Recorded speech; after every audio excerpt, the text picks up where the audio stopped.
What's happening, sports fans?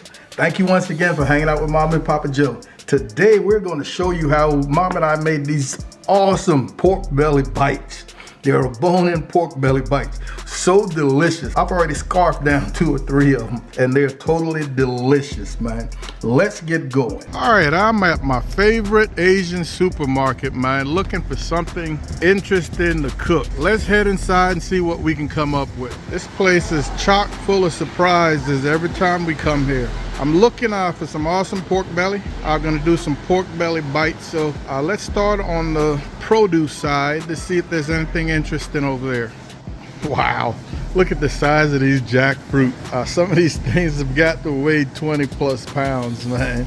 I just bought one of these a few days ago. It was like an 8-pounder. Very tasty fruit. It's like a cross between pineapples, mangoes, and a papaya. Oh, this is one of those fruits that I have yet to try. This is that stinky fruit, that durian. And I don't know, I think this one is split open purpose, on purpose. What do you think, Mama? It actually smells okay. I know I've seen the videos where people are like appalled because it's supposed to be pungent. Pungent, it's supposed to smell like a decaying body. But it doesn't. It's like a ripe smelling fruit, sweet smelling. Okay, maybe that's one of those mild ones. The idea behind this fruit is that it's very sweet and creamy, but people can't get over the smell and the texture. It's got kind of a mushy texture. We're gonna leave that one alone.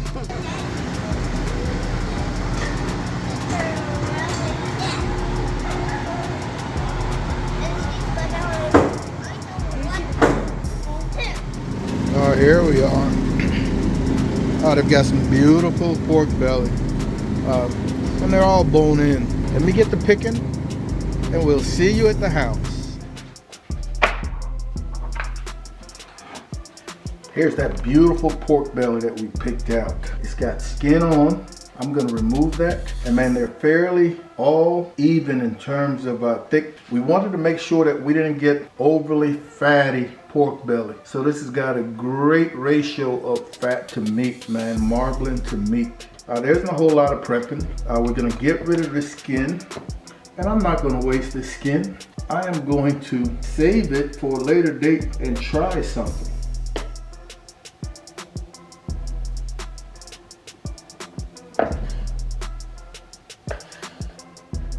I thought about removing the bones and the cartilage, but I'm gonna let them roll.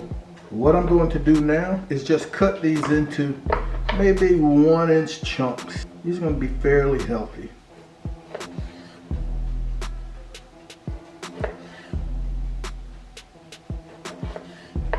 If you want to cut them smaller, you could.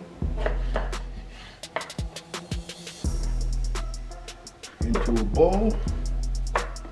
First thing I want to do is come back with a nice healthy dose of Chinese 5-spice. This can be overpowering, so don't go crazy. And the only other rub I'm going to put on there is going to be Simply Marvelous Cherry. That cherry ought to help me get an awesome color. All right, and that should do us right there in terms of seasoning. We're going to be cooking these on 2 racks, and I'm putting them bone side down. All right, so let's get cleaned up, and we're going to head outside and get that pit cranked up. Our bites have got a great sweat going. The Traeger is up to 275, and we're gonna put our chunky bellies on.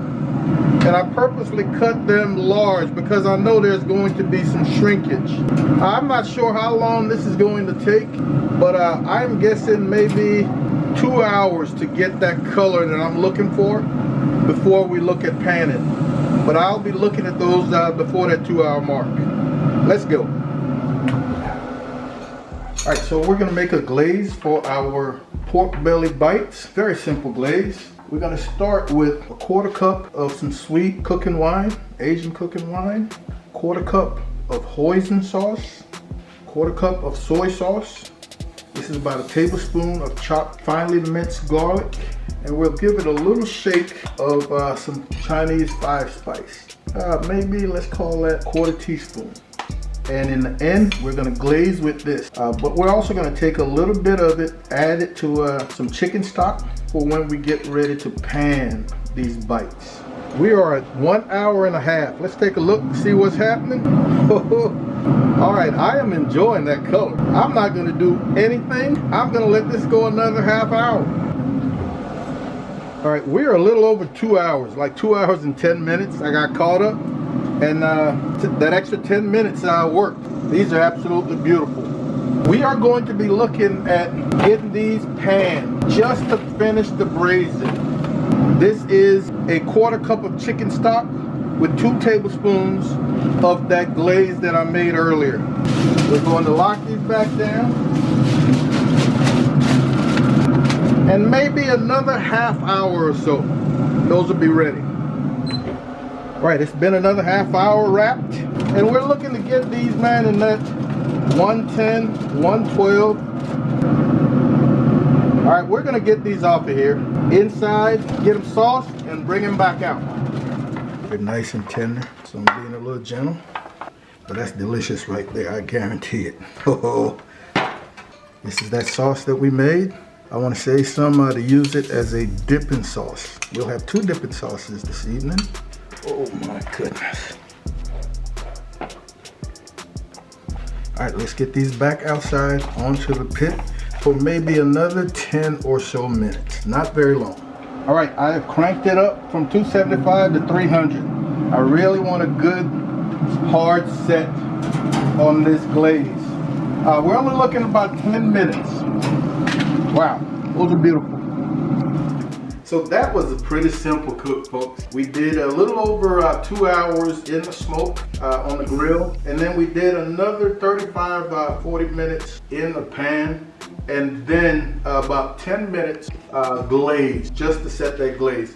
And man, they're totally delicious, totally beautiful. I've got 2 sauces. The sauce that we actually glazed with, and then I made a quick Thai sauce, Thai type. Oh, I can't even say that word.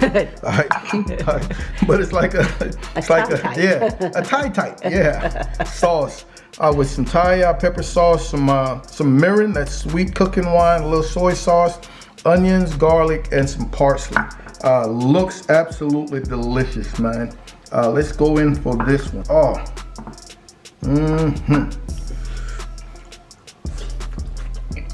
oh my goodness. So tender. So there it is, folks. Another simple cook, man, to start the week. We appreciate you guys, as usual, stopping in to check out Mama and Papa Joe. Tune in this Thursday for our live stream. We're having some awesome guests on. And then be on the lookout for a video on Friday. I want you guys to take care of yourselves, look out for each other, and we'll see you when we see you. Holla.